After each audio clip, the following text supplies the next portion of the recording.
It's also our honor to introduce tonight's keynote speaker. We're talking about Diane Nathaniel. Diane was diagnosed with stage 3 colon cancer back in 2014. And since that time, Diane has served as an advocate, as a speaker, as a volunteer with the American Cancer Society Cancer Action Network. She has addressed members of Congress about the importance of providing affordable, high quality, and equitable health care for cancer screenings. So ladies and gentlemen, at this time, we ask you to please welcome Diane Nathaniel. Good morning, afternoon, Portland. Bringing you greetings from Brooklyn, New York. Forgive me the time. Change is killing me. It is my pleasure to be here this evening to share in this momentous occasion with you in your Creating Hope Gala. Tonight's conversation is about the importance of research and how it saves lives. So if you would join me and look at this photo and tell me what you see. If we were in person, we would be interactive, and I would be able to hear exactly what you were saying. I would ask you to call it out. But because we're virtual tonight in our space, I want you to do it at home with the loved ones that you're sharing this gala with. Tell me some adjectives and describe what you see.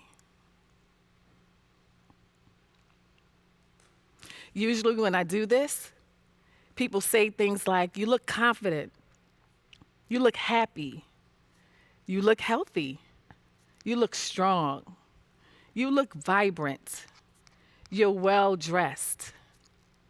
But I want you to know that in this photo, I had cancer and didn't know it. This photo was taken August 2013, and in March of 2014, I was diagnosed with colon cancer. Tonight, we'll discuss how research is saving lives. I'm going to share my story with you in a non-traditional way, so forgive me as I pull out my poem. And I'm going to share this in a poem format.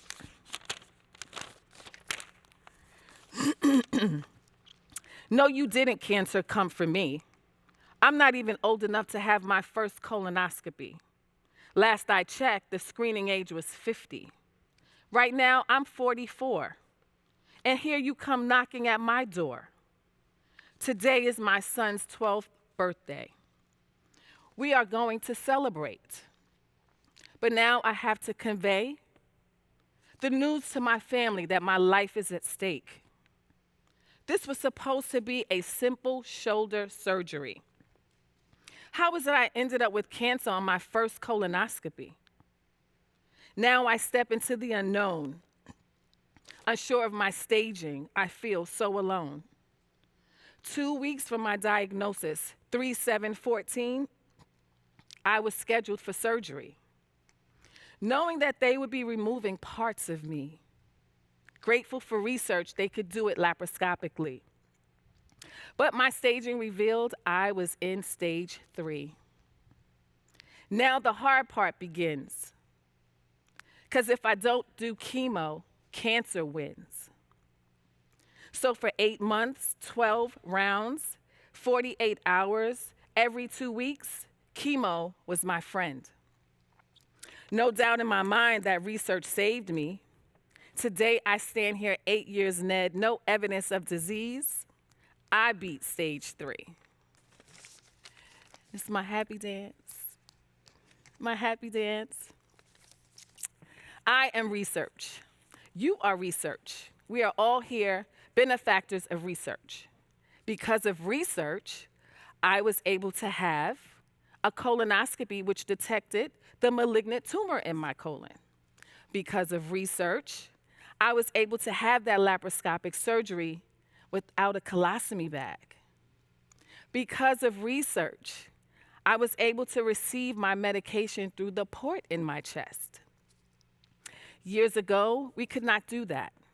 The port was hooked up to a major vein in my neck, which is where they accessed blood and where they administered chemo. So the research that's being done today is definitely evident of the advancements in helping patients have a quality of life while they're undergoing chemo treatment. Because of research, I was also able to have a portable bag and be mobile which held my machine and administered my medication. So I have a little story about the bag. This bag carried the machine that would administer my medication, but it was ugly. It came in a fanny pack.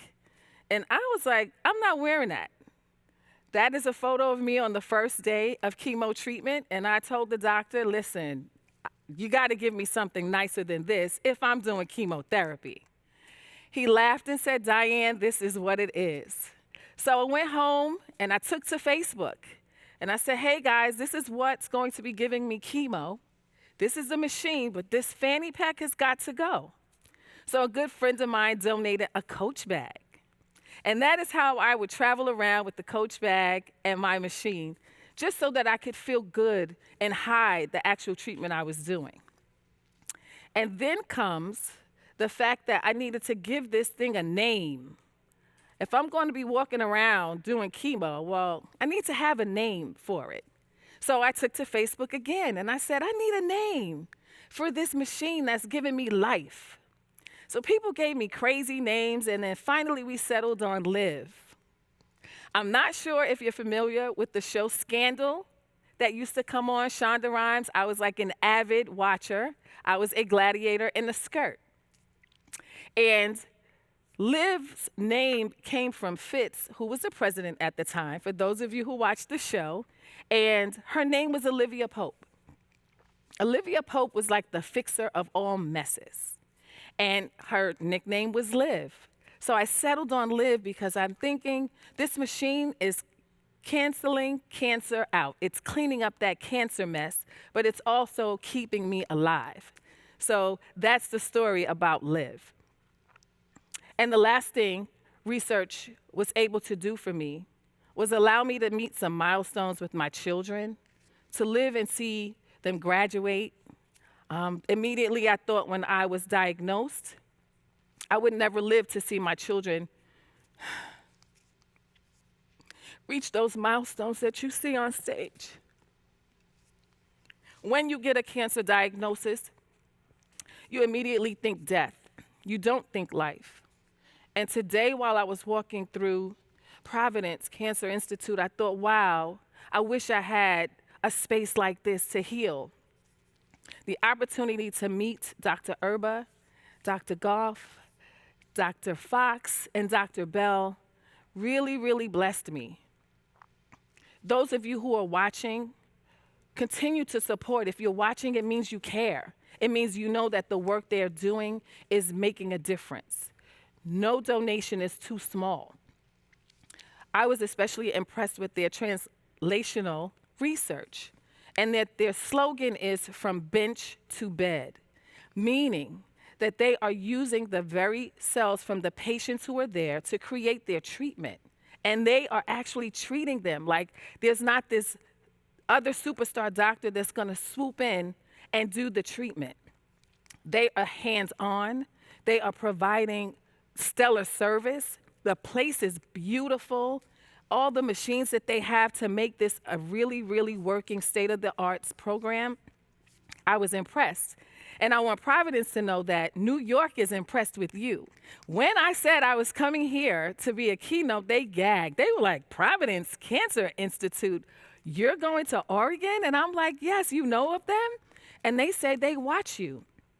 They look to you for the next cutting edge research. They look to you for new breakthroughs and advancements in treatment. So just know the world is watching. We are inspired by you.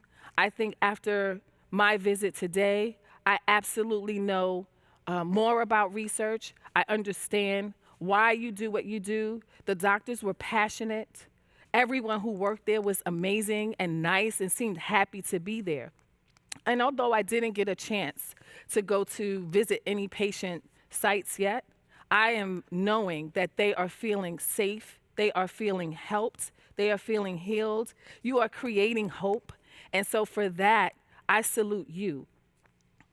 Tonight, I would like to, on behalf of my organizations, Beat Stage 3 and the Village Lighthouse, and cancer patients everywhere, just say thank you to those of you watching. Don't feel that your contribution or that your presence is not appreciated. We are stronger together, and it's going to take a village to continue this research that these doctors are doing. I would like to donate $2,500 to all of the advancements and research that you're doing. I'm going to take my message, your message, back to Brooklyn, New York, and make sure that everybody knows the work that you're doing down here. I told Dr. Bell and Dr. Fox, call on me for whatever you need. I will fly back to Oregon for sure. Brooklyn is better because of you, and the work that you're doing is saving our future generations to come. I want to just say thank you for inviting me and continue fighting and creating hope. Thank you.